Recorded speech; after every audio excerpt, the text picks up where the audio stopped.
So I think we're going to be relegated to questions and talk about this panel, these presentations over lunch, to keep on track with the third panel. Is that right? What is the international community doing about the situation in Burma? Like, are there any sanctions, or like what are they doing to help stop the killing of the Muslims there, or if any? So if you couldn't hear, what is the international community doing about the situation in Burma? Well,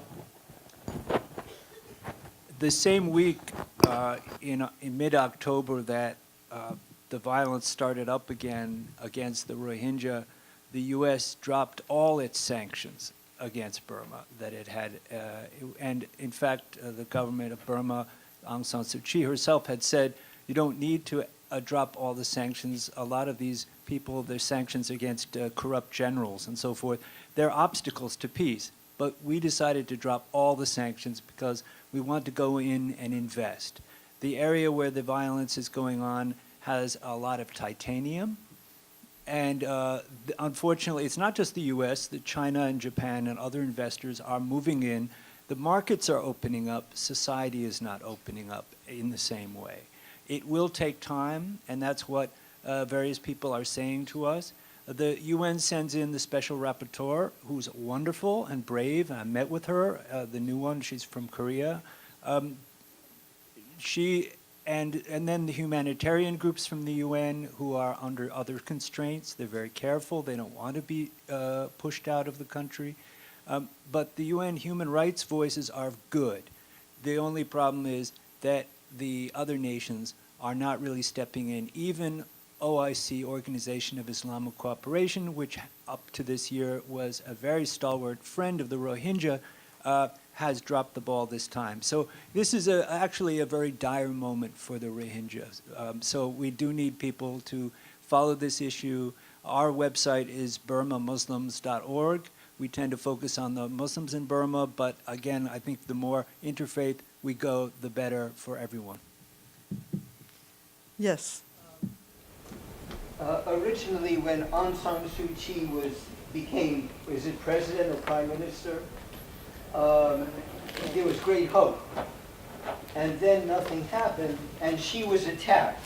She was attacked, but you said that it's not her, she's constrained, and if she really, maybe I'm just trying to save her reputation, but would she, if she had power, move on this? Or I have heard that she is dependent on votes, and a lot of the votes are not pro-Muslim. So could you talk a little bit, is it constraint or she really is part of the problem? Well, there's differing opinions on that.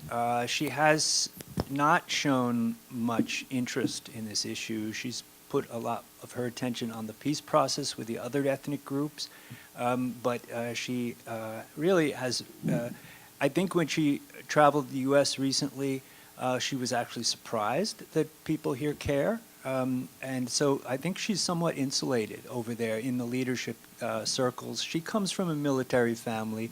She is somewhat comfortable, even though they were keeping her under house arrest for so many years. That is her tribe, in a way. And so I urge my colleagues not to give up on her, because we need her, but we also need civil society to pressure her and the international community to do that, because without that pressure, I don't think she feels that she has to do anything. She has said that, you know, she is a politician. She's tried to remind the world that she's not a human rights activist herself. She just happened to be the icon for the world. But, you know, we have Donald Trump, we have other Islamophobic movements around the world. We have also anti-Semitic movements, and we have anti-Christian movements and so forth. So I think that when this infects the population, it's very hard to turn around policy. We need to push. Is there a question or comment for the second presentation? Yes, sir. You did great jobs as teachers. Was there any connection, if you will, to the mega stories of the home base, like the local synagogue every so often, or the local mosque, Or is there a big disconnect between the job and whatever happens in these religious centers on the weekend? Well, I'm not sure about the connection or lack of connection between synagogues and schools and synagogues and mosques, but when I first was interested in this project, I actually went around to a few different religious schools. I went to one other Islamic school, and then I went to Elma school, and I also went to a few yeshivas. But the only school that was interested was Elma school. So I would have wanted to explore how people react to the story in the wider community and in other schools. So far, though, we just did with one Islamic school and the public school kids for the focus group. So.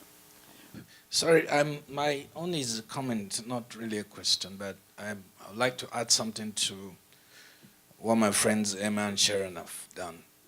There is an underlying element in the question about interfaith dialogue and in the activities that we carry out, in the narratives we project. We must always insist on neutrality of our actions, including language and display in our narratives. Religious leaders constantly are afraid of losing membership. And they are worried about attempts at interaction between members of different groups. The fear of conversion. You know, you are trying to live peacefully with someone, showing compassion and mercy and all of that. The tendency is that you could be judged to be using your actions in an attempt to convert the other person into your own group. Religious leaders are wary of this all over the world, anywhere at all, because their existence as a leader is a function of the survival of the group, whether they are capable of maintaining their group or increasing it, and so on and so forth.